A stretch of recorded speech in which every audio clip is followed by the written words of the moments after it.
is due to two disturbing statements that were said by the President of the European Commission, Ursula von der Leyen, during a press conference that she held on December 1st, 2021. And I want to quote exactly what she said in order to make sure that we set the record straight and people that will be watching us will understand why we call this press conference and why we have the positions that we will have. So the first thing is, when Ursula was asked by a journalist, what is she thinking about the green certificate, the digital green certificate and the boosters? She said, and I quote, "This was a huge success," end quote.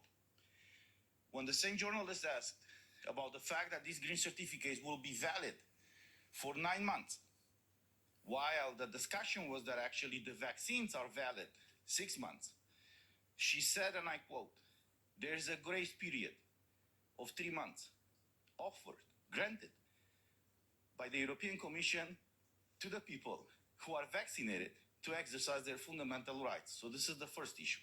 Second issue, she was asked about the mandatory vaccination that we've seen right now being pushed all across Europe.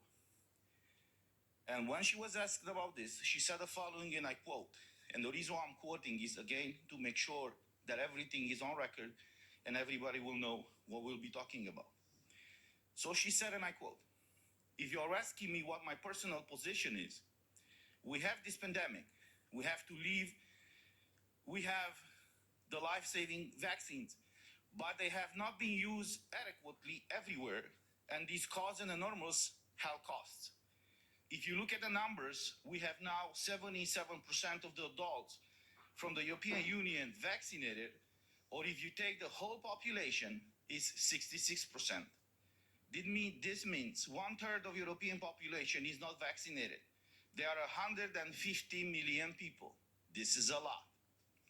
Not each and everyone can be vaccinated. So there are very small children, for example, or people with special medical conditions, but the vast majority of people could. And therefore, I think it is understandable and appreciated to lead this discussion now. How can we encourage and potentially think about mandatory vaccination within the European Union? This needs discussion. This needs a common approach, but it is a discussion that I think has to be led, she said, end quote. So since she's asking for a discussion that should be led across the European Union, we took this privilege, I would say, and we answered her invitation to start this debate. So this is the reason why I'm calling my colleague Francesca Donata from Italy to present you her position about what the President of the Commission asked us to discuss about. Thank you, Christian. Thank you, everybody. Good morning. I live in a country that is already implementing mandatory vaccination. In Italy, the government has introduced a mandatory vaccination for all workers in the health sector, for those in the school, university, and job training sector, and for all workers in the army, police, and firemen. All these workers are compelled to receive a complete vaccination against COVID-19 and booster doses to escape being placed on unpaid leave, regardless their immunity status. Having a strong natural immunity after recovery from the infections does not relieve anyone from the obligation when 6 months after the positive swab have passed. Moreover, even people with conditions that contraindicate vaccination are not exempted from the mandate, except for a few cases decided on the basis of an algorithm.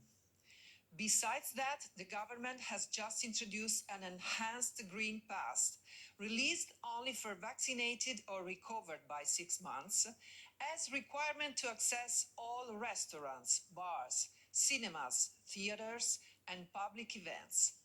It covers all people over 12 years. The basic Green Pass, instead, can be obtained even by paying COVID rapid tests, valid for 48 hours, and it's required to travel by all public transports, including local ones, to access all schools and universities, and to work in any public or private activity where vaccination is not mandatory. In my country, freedom of choice about personal medical treatments is denied, as people are blackmailed with losing their job or their freedom to travel or to study if they don't sign a consent to vaccination which is not free nor properly informed. Children over 12 now can't get on a bus and go to school if they're not vaccinated and their families can afford the cost of 3 tests a week or don't have a car to carry them along. Many teenagers are experimenting myocarditis, pericarditis, and several are dying for sudden heart attacks, cerebral hemorrhage, or unknown reasons while sleeping, just after the jab. Now they're starting to inject children aged 5 to 11, as the EMA and the Italian Medical Agency have authorized the use of Pfizer jabs, even on them, by a decision based on a 1,500 children trial and a follow-up of a few weeks. In other European countries, the situation is similar or even worse, like in Latvia, where unvaccinated members of the parliament are not allowed to have part in debates and to vote, or in Greece, where the government has proposed to fine with €100 every month all people over 60 if they will not get a shot. In Austria, there is a lockdown for the unvaccinated starting next week, and the draft law imposing mandatory vaccination for all people, including minors, with fines up to €7,200 or alternatively prison sentences up to 6 weeks for those who refuse. Last week, the President of the European Commission asked for a common approach in the EU to implement these measures in all countries. My reply is that the EU should reject all hypotheses of mandatory vaccination and discrimination of unvaccinated citizens, as the Council of Europe did in its resolution number 2361/21. On the contrary, supporting mandatory vaccinations, the EU would betray its fundamental principles and values of liberty, equality, and protection of human rights. From that day on, being a member of the European Union would be a shame and a damnation for all democratic countries. Now the European Union has to make a choice. Will it keep being a democratic system or it won't? The Commission is open to turning authoritarian. We will see what the Council will decide. We are here to restore a union for freedom and human rights, not for shame. Thank you. Thank you. I'll invite now to the floor our colleague from the Greens. He's from Lithuania, Stasys Jakialunas. Thank you, Christian, and good morning, everyone. Now, some researchers, including medical researchers, call this pandemic PCR test pandemic. I agree with them, and I would add that this is also a pandemic of fear, because PCR tests are resulting in number of cases, so-called COVID cases, and COVID deaths, and this statistic is unreliable, confirmed by 3 statistical institutions in the European Union. Now, data, statistical data, and feeling of fear is manipulated to push all of us, including our children, into being vaccinated.